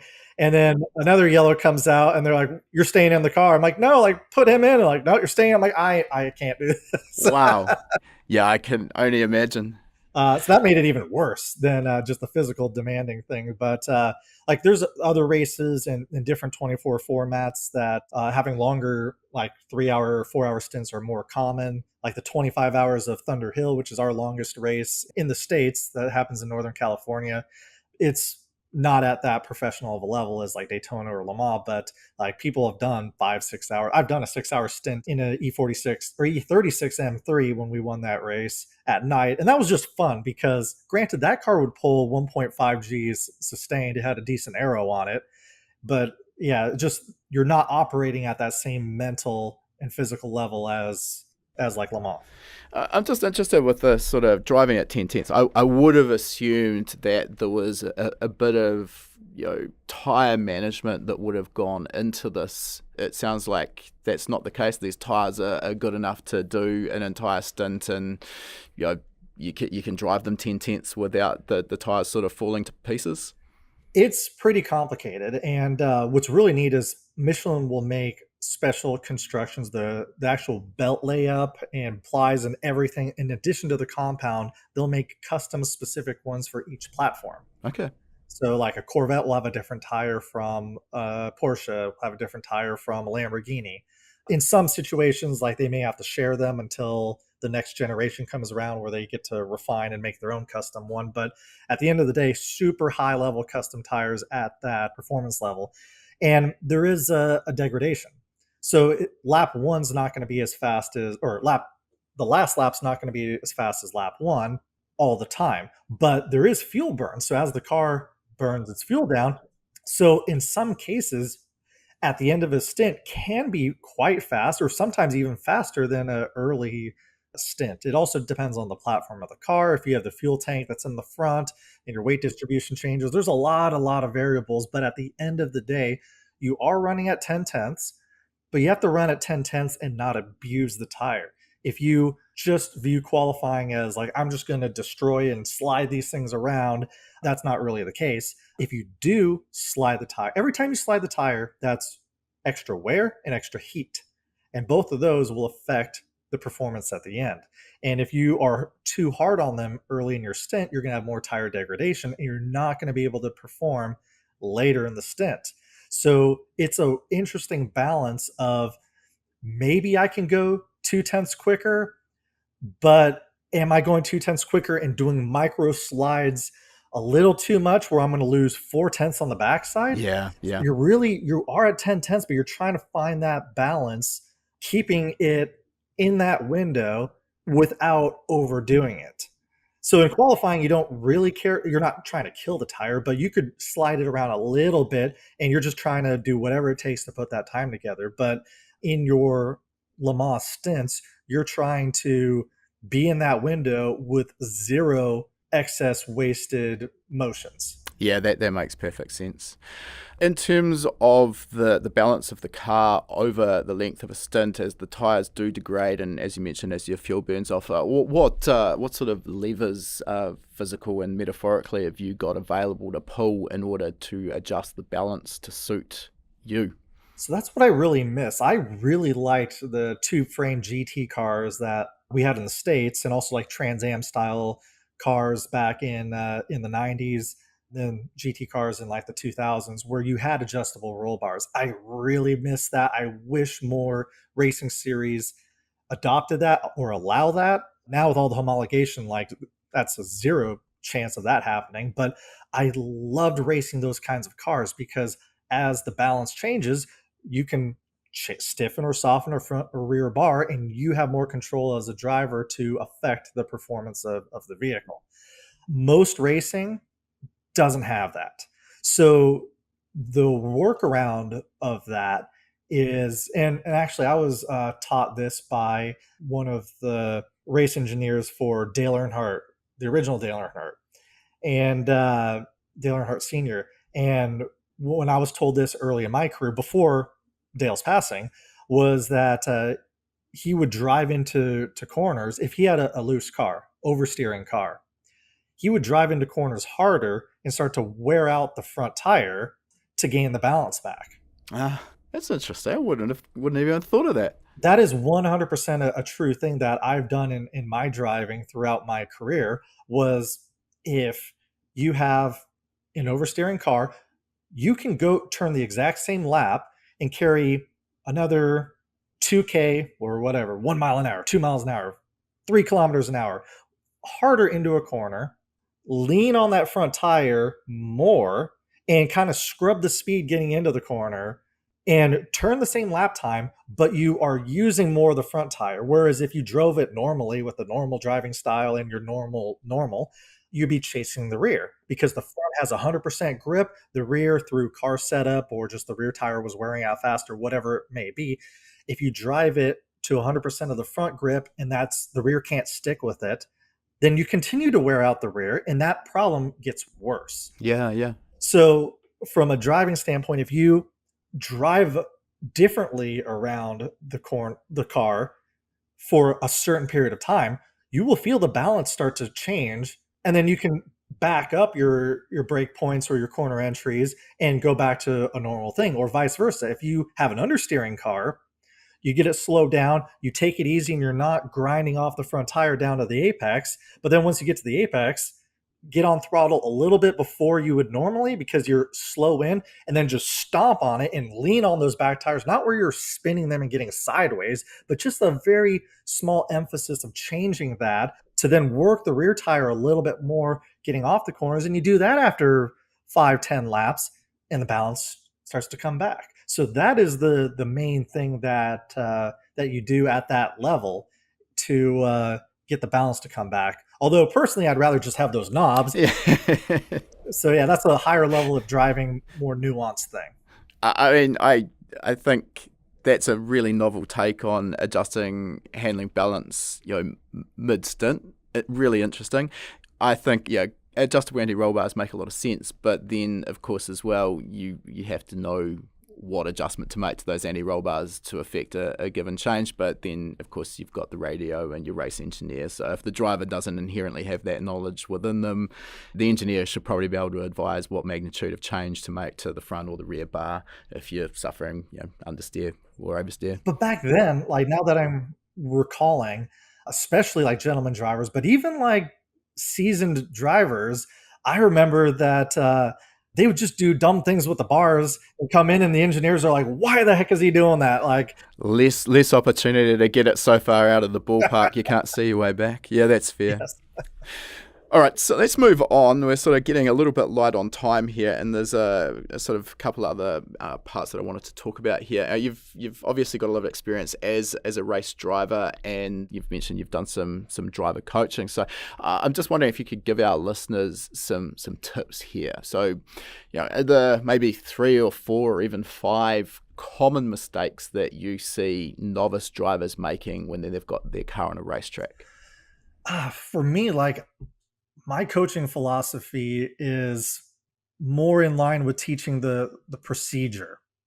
And I think that's kind of the key. Driving fast is not about having big balls. It's not about just your hair on fire and manhandling the vehicle. It's more nuanced, and it is more the execution and going back to the engineering side, understanding of vehicle dynamics. So kind of my best advice would be to read some vehicle dynamic books. Understand understeer. Understand when a front tire is sliding too much, a rear tire is sliding too much, and the friction circle, and what your objective is truly for driving. Like hand position is important. There could be like, oh, slow in, fast out, all this kind of stuff that is thrown around in all sorts of different contexts, like a conversation like this. But I don't really like that norm of recommendations.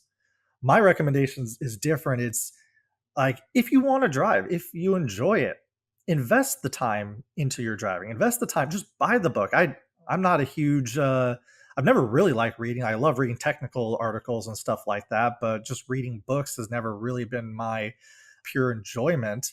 But if you do like driving, get books. Get like Drive to Win by Carol Smith. Get some reputable books, maybe by some local authors, and have that understanding, because knowledge is power, and seat time is key. Seat time is important, but practice does not make perfect. Perfect practice makes perfect.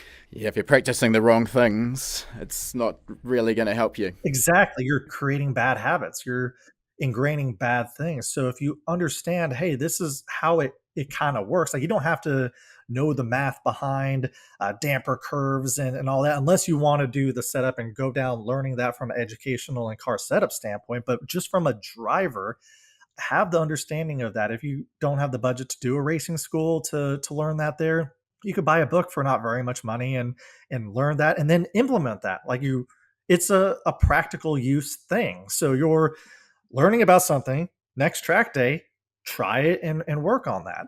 If you have the budget, consider a driving coach. There's also lots of bad ones out there, but there's usually always something good to pick up from that and invest in yourself. So one, that would kind of be like a blanket statement. Another one would be learning car control. That is crucial. Like I wrote an article on motoiq.com about car control and learning how to approach that safely, and also the challenges of car control, because most track events don't like people spinning out, because safety is number one, safety for liability and all that kind of stuff. So it is really hard to learn. I actually think that's probably one of the benefits of getting started with karts is it's a quick, easy and relatively low stress, low consequence way of learning a lot of that car control. I would say no. I would kind of go against that, because carts are pretty twitchy, and the difference of like going over that limit and spinning out versus being able to catch a big slide. Sprung cars, sprung platform saloon cars, touring cars, GT cars move around way more and are way slower in their response than carts. So learning how to catch an oversteer situation. Maybe not so much learning to catch an oversteer situation. I think probably where I'm going with that is more being comfortable with the car or cart moving around underneath you, which obviously coming from a road car driving on the street, if you want to keep your license, that's not normally how we're driving. So then when we see people take their cars on the track for the first time the car starts to move around, they freak out. It's just such an unnatural experience. So that's kind of what I was getting at. Yes, of course, the response is very different. I'm all for getting seat time in karts. It's fun. It's a different challenge and a slightly different skill set. Love it. It's great. Do it. But it really is a challenge to learn car control because you can't, like, for catching oversteer moments and feeling the body flopping around and moving around. Karts don't do that and don't teach that aspect of it. So, how do you learn true car control to catch oversteer situations, to mitigate understeer, to learn to drive at the limit? Because at the end of the day, the whole point of a road course driving is to keep the car at the limit the entire time, under brakes, transitioning down to the apex, powering out of the corner, keeping it at that limit. But if you go over that limit, there could be consequences. So how do you know where that limit is? How do you work up to that?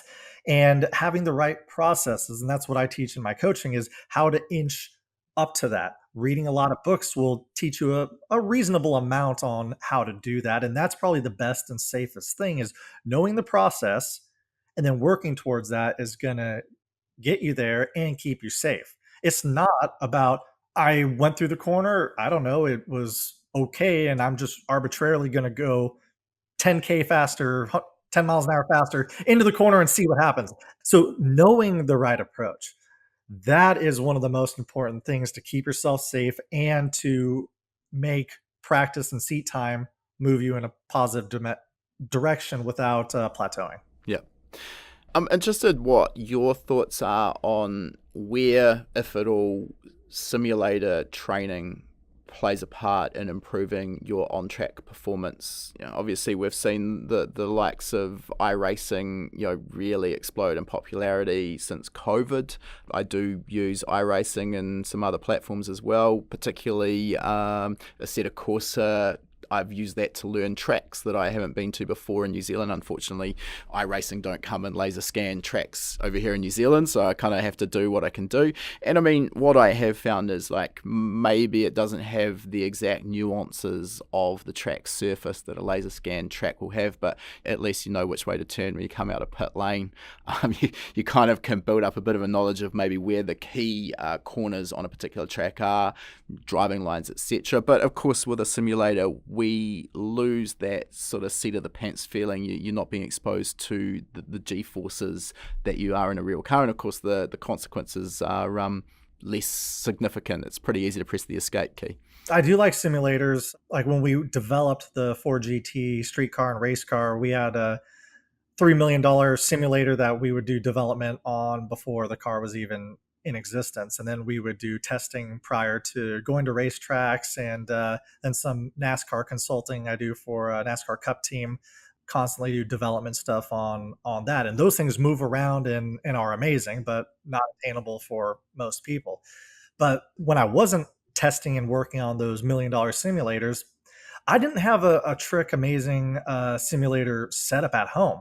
I had like a folding chair on a flimsy table, and I had good pedals, which are key. The pedals are so important. And I didn't even have a direct drive wheel. I had the belt driven wheel that had slop in it. And I used it mostly to learn tracks. So the laser scan tracks are fantastic, but I also had to use Assetto Corsa because I was competing on tracks that weren't on iRacing. If you're going to go to a racetrack, and especially if it's like a destination, if you're going to go to Spa and rent a BMW 1 Series to drive around and do all that for fun or whatever, yes, getting that kind of seat time, and especially if you kind of compete, like if you do any sort of competition and there's a circuit that you actually are going to go to, that is invaluable because you're getting seat time that you can't get any other way. And back to the golf example, if you can go golfing almost every day of the week to get better, racing is just, even if you could afford to go to Spa or go to your local circuit every single day. Like that's not really a possibility. You can on the simulator. So to stay fresh just from the ins and outs of driving, massive for that, massive for learning new tracks. Like Max Verstappen is on it like before real race F1 race days. Like it's ridiculous, but it works. So I like all of that, but then to a degree, there's its own nuance. You can gain all of this knowledge and even play around with car setup and learning lines and all that kind of stuff and learning different lines and how that may help you, or racecraft on simulators are also fantastic. Where am I gonna pass somebody at Donington Park in England? And that worked out great. And I won that race when we raced the Mustang GT-4 out there. The simulator is so good for all of that. It's not good for car control. The tire models, it is extremely difficult to model tires in simulation. It's difficult for Michelin, like one of the most advanced tire companies in the world, difficult for Goodyear, difficult for any Formula One team and iRacing, all of that. So to model the way the car starts to rotate and then oversteer and how you can catch those things, even if you have a direct drive wheel, even if you're on $1 million simulator, that is still the kind of forefront of area of improvement that there needs to be a lot of. But it's so difficult. So you're not going to learn. You could learn some decent amount of car control and understeer mitigation in simulation, but you're not going to learn true countersteer and oversteer correction in simulators. You can learn a lot. I would say you would learn more on a simulator for that type of stuff than maybe a go-kart. Go-kart is good for like physical endurance and some, like, they're all different disciplines that have different strengths and benefits to it. I would say I might like simulators more than karting for most situations. But if you want to go into, if somebody's like, how do I drift? How do I learn how to power slide through corners? It's cool. I want to have that skill set. That's hard to do. It's hard. There's no real easy path to do that. Plus, it's expensive because of all the tires. Definitely, yeah. It's just another tool in the toolbox, really. I think the benefit, of course, is once you've got a simulator, and I mean, it doesn't have to be a $20,000 or $30,000 sim to get going. It's obviously cheap or almost free to spend time on the sim. So I think it's definitely worthwhile. But yeah, just another tool in the toolbox. It's not in and of itself going to turn you into a professional racing driver. I've got two more questions before we move into wrapping this thing up, and I'm just interested to get your sort of feedback on this. If our listeners are looking to get into a track day car, maybe they haven't got something that's suitable right now, what would be your pick of a suitable road car that lends itself really nicely to the track? And let's sort of say that we've got two budgets here, one under $10,000 and the next under 50 grand. And we'll call this USD. So yeah, what would be your pick? So for under 10,000 USD, Miata is always the answer. Fair. Yeah. Should have been a predictable one. Yes. They're awesome. They have upper and lower control arms, front and rear, 50-50 weight distribution, like whole engines behind the front wheel center line. They are a proper little car. There's a reason why they're the most raced car in the entire world, because there's millions of them, and they're just a great platform. So I always like Miata. If you're a taller guy, I get that's a challenge. So I don't know. I'm going to say default Miata, but definitely if you're taller, that might be a challenge. Yep. Okay. And if we're a little bit more well endowed in the wallet, 50K under? 50K, that's tough. I hate to say it, but I have my own project car, and it's not going to be relative to you guys because you guys don't have them. Well, I don't know. Do you have Mustangs now, right? Yes, we do. Yep. What, and they came in 2015 in the global car? Yeah, it would be there or thereabouts. I couldn't give you a specific date, but yes, yep. Are they under 50? They actually might be. Like a 2015, that's now almost 9 years old. Yeah, I think they probably would be, actually. So in the States, like, we have older Mustangs that the S197 is a solid axle, and you can actually get those for like $12,000. And I had a budget track day car on motoiq.com. It was a budget Mustang track car. And my goal for that was have a track. What is the cheapest way to have 400 horsepower at the tire and have a competent track car? And that build, that was a 2014 model. So that's the older style. That's like 2010 to 2014. And those were way more affordable. But with very little money, not even coilovers, just upgraded shocks and lowering springs, and then like a catback exhaust and an intake, we made over 400 horsepower at the tire. The Brembo brakes from a newer model Mustang, 6-piston or 4-piston in the front, put those on and they won't fade. And the purpose of that was like, okay, there's a lot of BMWs that are 300 horsepower or so, and those are very common things to do. The challenge of this build was, can you really get 400 wheel horsepower and not burn up the brakes and have it be competent and handle well? And that build was focused around that, and I really like that recommendation. But if that's more like in a $20,000 to $30,000 budget in the States when we have those older cars. For you guys, I like the 2015 Mustang because you don't even, if you get the performance pack with the 6-piston calipers, just put pads in there, you're not going to fade the brakes. And the tires hold up and they're just great platforms. I mean, just while you've been talking there, I just pulled up Trade Me, and yeah, I mean, 2015, 2016, we're looking at maybe between 40 and 55, 60,000 NZD. So what's that? Somewhere in the 30, 35,000 USD vicinity. So yeah, it fits the bill. Yeah, so that gives you some money for track pads and some of those other small things. But I really like that Mustang platform. If I can flip it around, what is kind of your go-to in that category? That's a great question. I should have probably really thought this one ahead. I think probably, something in the BMW 1 Series has been really, really popular. I admit, as I say, that I'm not a BMW guy, so I'm not quite up with the pricing of those. I mean, in the lower price category, I am skewed here because I've had two of them and continue to race one of them. I think the Toyota GT86 platform is exceptional. I mean, I think it kind of there or thereabouts with the MX-5, but obviously there's a higher price point to get into that. Yeah, I really like the 86 because, again, speed costs money and Mustangs are heavier. So even though you can have the brake pads hold up, they're going to wear out far faster than the GR86. Yeah, that is actually a point that I think is really easy to overlook when you are choosing a car is what does the weight do to the wear items on the car. So brake pads, as you mentioned, but also you're going to beat up on the tyres a lot more as well. I'm a big fan of a lighter platform. I think it just makes everything easier. And I mean, I think to get started, your point around 400 horsepower is great. Probably to get started, we probably don't need that much horsepower. It sort of comes back to our earlier conversation.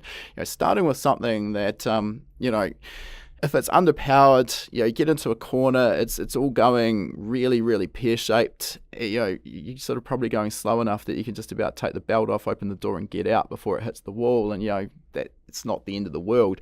As you start adding more power, when things go wrong, you're just inherently going to be traveling faster. So I think it comes down to, of course, your skill set.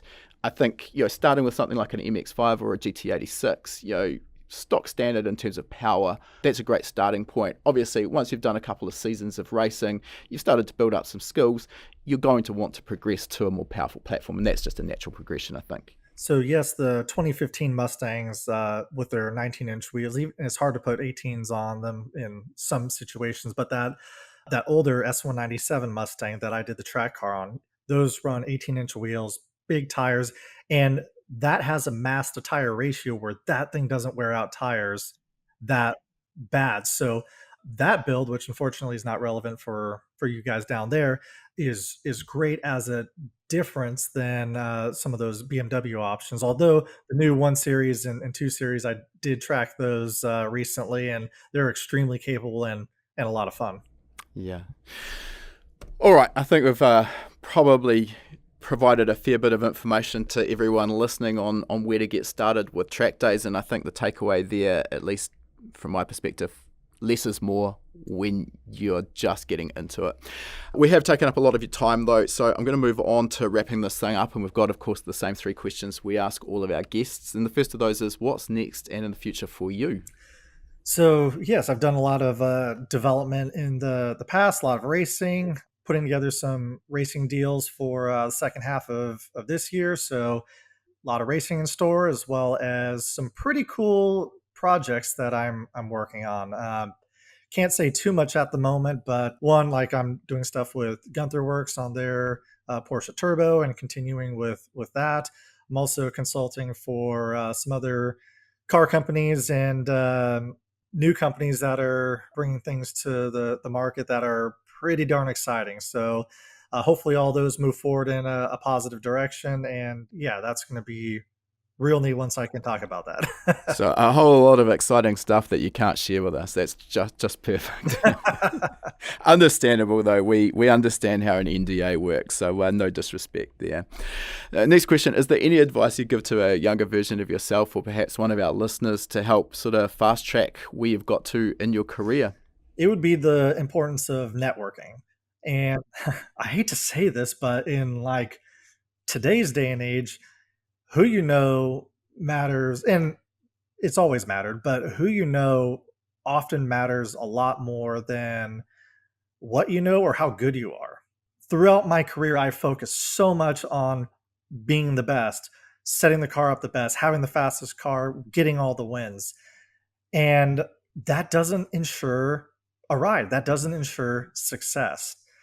Results on track back 30 years ago, you could be the biggest jerk in the world, not politically correct, not a good, not even a marketable person. And if you won, people would hire you.